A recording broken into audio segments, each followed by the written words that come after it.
Hello YouTube, Chrissy here at A Little Glam, A Lot of Mom. Thanks for tuning in. Today's video is going to be all about rhythm. I'm going to share my 5 steps to creating a rhythm for your homeschool and for your homemaking. And in today's video, I'm also sharing 3 different ideas for creating visual representations of your rhythm. So let's start with what the definition of rhythm is. It's regular, repeated pattern of beats, sounds, activity, or movement. Step 1 is involving our children in the process.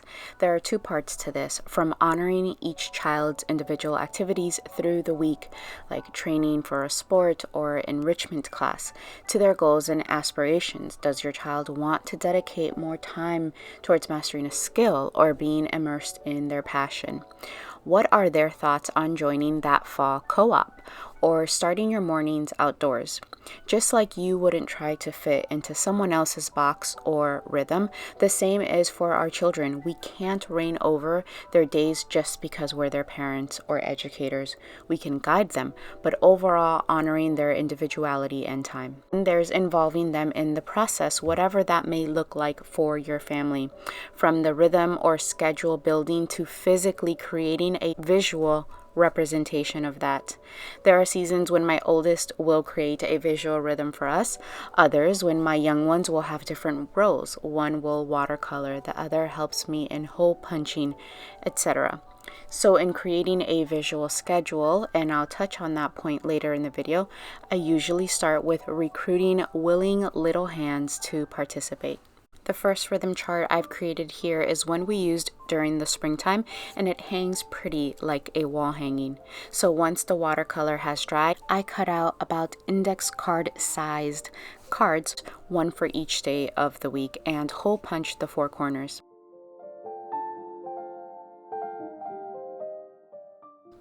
Then choose a nice twine or ribbon and just weave it through. I always pencil in our rhythm first, and once I'm happy with it, I go over it with a thin pen. It's helpful to also add symbols or pictures for little ones who are non-readers. Step number 2 is thinking about the anchors of our day and prioritizing them. Although seasons change, rhythms change, you'll find that there are some things that don't. Those are your anchors. Now, this will undoubtedly look different for every family. I'll share our anchors. For example, rest, God's Word, preparing and sharing meals together, homemaking or domestic responsibilities, reading, physical activity and body movement, free play, and time in nature.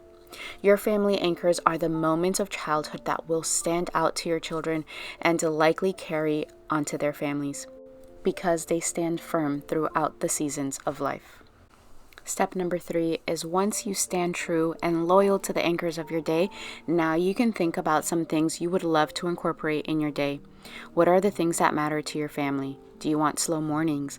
Do you want to incorporate an art block to your day, a library day, volunteer work, take up a new class, or homeschool group? The next visual rhythm chart I'm creating are more of a flashcard style. For the watercoloring, I encourage the girls to get creative with using natural sponges for stippling and picking up color with water and a few other playful techniques to give these pretty effects. Again, once the watercolor has dried, then I'll cut out a card for each day of the week. This will be for our fall rhythm, and I'm only doing Monday through Friday. I wanted the flashcards to have tabs to mark the days of the week, so I just hand drew each card. Something new I did is to have a word or theme for each day. For example, the word for Monday is foundations, as this is the day of the week we lay down the foundations for the rest of the week. Tuesday is Giving Day. It's the day we'll spend a good time in the kitchen preparing snacks like muffins, a dessert bread, or pancake batter to serve our family for the week. It's also the day for our indoor plant care and conservation work for the community. Friday is Connection, as we're unwinding from the work week and ready to come together with my husband and have quality family time and rest. Then I hole punch the corner and place all our cards on a ring binder. Step number 4 is to honor the seasons. Again, there are 2 parts to this. Physically, being attuned to the rise and set of the sun, the seasonal activity, the weather. For example, during summer and with later sunsets, we tend to stay outside later, and dinner time is later in the evening. Maybe the heat is too extreme in the afternoon, so you should adjust your outdoor time to early morning. And perhaps it's opposite during winter, when you should be outside during the peak and the warmth of the sun to combat the frigid temps. During spring and summer is when we spend the most time outside, which means less handcrafting and bookwork. But with the beginning of the holiday season, it's crafting season for us. So I'll include a handcraft or art block during that time of the year. While we're on holidays, that's another factor that you should weigh in. Is it important to your family that you slow down for the intentionality of the holidays? Do you take a break altogether, or does it serve your family best to continue studies? And part 2 of this is honoring the seasons of your life, of your motherhood, your children's ages and needs, perhaps even your spouse's career or work. That stands true for us. For example, as an active duty family, we constantly have to adjust accordingly with the absence or presence of my husband. Do you have young children? If so, you need a rhythm that is heavy on rest. It takes a lot of energy to run after toddlers or breastfeed around the clock. Do you have teenagers that are heavily involved in the community? Perhaps that means you're traveling or driving around town a lot. The last rhythm chart is in a wheel format, and I'm getting a head start on it for winter, given the cool tone color palette. The young ones did such an awesome job with watercoloring, and once that's dried, it's time to cut our wheels. I already had a template from a butterfly wheel my teen made earlier this year, but the way we made the template was just with 2 bowls, one slightly larger than the other, and then we hand drew the window. This would be a great opportunity to discuss fractions or for a child to practice fractions as you're dividing the wheel into the segments for the days of the week. I can't exactly fill our rhythm for winter just yet, with the exception of Monday. Step number 5, reevaluate your rhythm seasonally.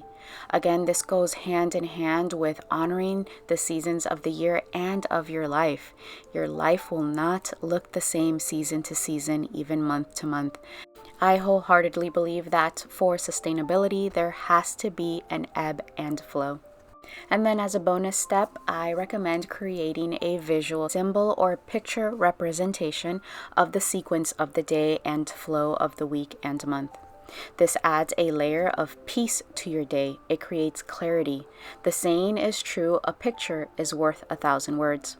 Verbal instructions are gone in a moment. Visual representation is static.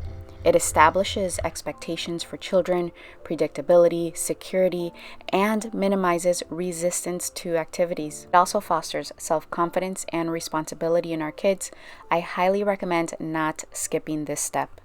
Well, friends, that's it for today's video. I hope that you enjoyed it, and I hope that these steps are helpful. Maybe they could be applicable to you and your household. A good reminder that helps me when I'm feeling overwhelmed with our current season of life is to delight and trust the process rather than the end result. That means being present in the now. By delighting and trusting the process of every day, the learning will happen naturally.